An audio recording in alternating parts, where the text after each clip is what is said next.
Hi there, I am T. Serhan. This is the second assignment for ELL 210/05. My student ID is 0712500042 for ELB15C. So, I hope that by the end of this presentation, the board of directors will be able to understand 3 strategies to increase revenue for our company, to also examine the advantages and disadvantages of each strategy, to identify potential challenges for each strategy, and evaluate all the solutions to overcome the challenges. In the current business environment, revenue growth matters for every company. But why? Why does it matter? That is because we have increased market competition because more companies are being established every year. Knowing that, we have rapid technological advancements that never existed 50, 60 or even 20 years ago, such as artificial intelligence or AI. Next, we have changing customer expectations due to societal and cultural shifts over decades all across the world. Not only that, we also have to deal with the rising operational costs, which is a global phenomenon as material prices increases and also better wage laws are also implemented by countries around the world. Regardless, our business goal remains the same, and that it is to achieve sustainable revenue growth while maintaining our competitiveness. Alright, our first strategy is digital marketing expansion. That's because a key benefit is we were able to reach a wider global audience. However, the marketplace is highly competitive at the same time. Besides that, the advertising costs will be lowered, but it requires constant content creations and updates to set ads. Not only that, we will be able to monitor our campaign in real time. However, it will require technical knowledge and expertise that we may have to invest in. Moreover, we will be able to target our customers even better.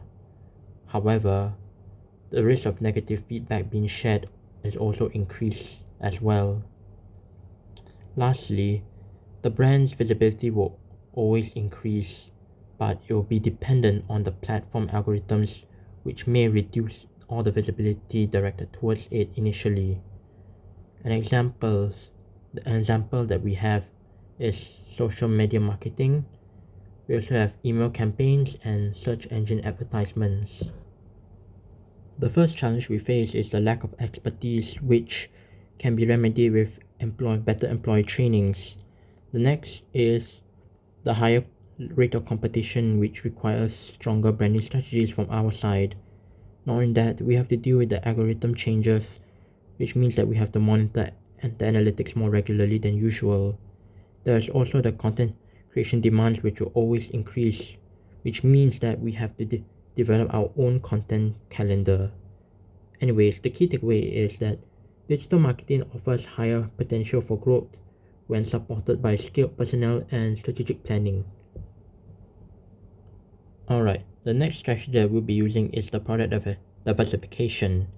A key benefit is we can create new revenue streams, which unfortunately will have to require high investment in R&D or research and development. Not only that, we were able to reduce reliance on a single product, but there's a risk that the products will still fail in the competition anyways. But we will also be able to attract new customers, which may increase operational complexity and demands issues when the supply goes down while the demands go up.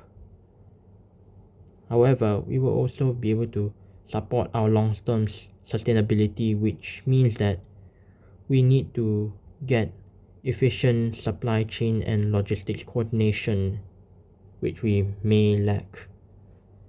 An example is that a technology of this strategy is a technology can expand from laptops into accessories and software services. A challenge encountered in this strategy is the high development costs, which can be countered by cautious budgeting plans. Not only that, we also have the risk of the product being a failure, which means that we have to conduct proper pilot testing. Not only that, the markets are still very uncertain at this point, so proper marketing research needs to be conducted at all times to ensure success. Moreover, there is also the challenge of operational complexity, which can be countered if the management system is well structured in the first place. Regardless, the key takeaway is that diversification can increase profits if supported by proper research and implementation in the first place. The third strategy that we can use is customer retention. A key benefit is we will to encourage repeat purchases via discounts and promotions, but there's a chance that the customers will only buy due to set discounts and promotions in the first place. However, we may be able to still build customer loyalty, though the loyalty is uncertain and may shift at any time.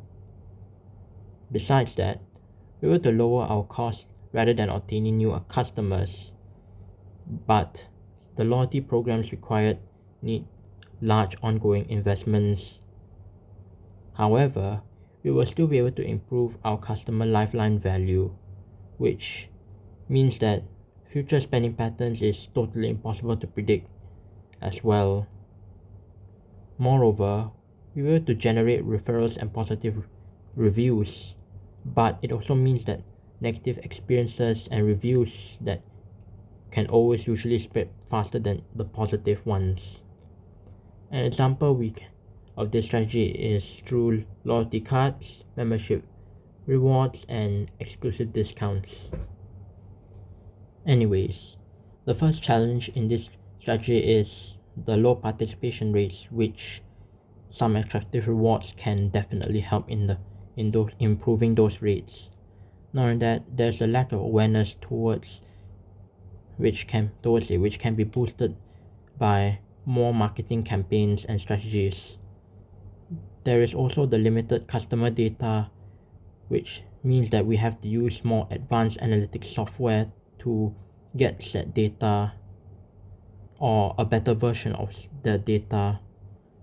There is also the weak engagement that we can remedy by making personalized offers to those special customers.